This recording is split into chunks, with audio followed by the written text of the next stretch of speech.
هل فعلا احنا الجيل اللي شاف كل حاجة؟ ثورات، كوارث، حروب، كورونا وانعزال، حاجات كتير، كأننا عايشين في نهاية العالم. بس هل فعلا احنا اكتر جيل عانى وشاف كل ده مع بعض؟ انا سامح، ودي حلقة جديدة من يوم الثلاث. من منظور تاريخي انا ممكن بس اجيب لك جيل راندوملي كده، جيل الحرب العالمية الثانية. ده في 5 سنين شاف اكتر من 70 مليون بني ادم بيموتوا، قنابل نووية، مجاعات بيموت فيها بالملايين مرة واحدة، ناهيك بقى على جيل الجدري وجيل الطاعون. فاحنا بكل بساطة احنا اكتر جيل امن ما بيمرش بالكوارث الطبيعية اللي كانت بتحصل كل السنين اللي فاتت. بس ايه اللي بيحصل؟ ليه احنا حاسين كده؟ في حاجه في علم النفس اسمها availability heuristic، يعني اللي قدامك طول الوقت بتفتكره ان هو ده الطبيعي. يعني لو قعدت 3 ايام بتفتح قناه الجزيره بتشوف ان الاحداث اللي حواليك، واحد ده بيحصل، ده بيموت، ده بيخرب، ده بيعمل، فعقلك بيصدق ان الكون كله في مصايب حتى لو الارقام بتقول العكس. بكل بساطه الموضوع ده عباره عن ايه؟ انا لو سالتك دلوقتي مين الشغلانه الاخطر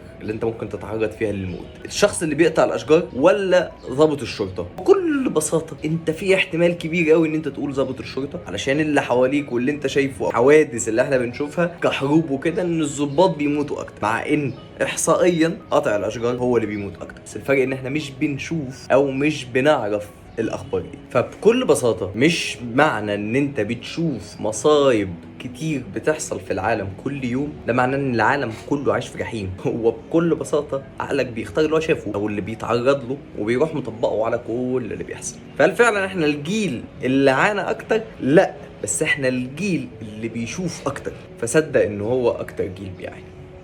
بس اعمل بقى الحاجات اللي انت بتعملها دي، لايك وسبسكرايب.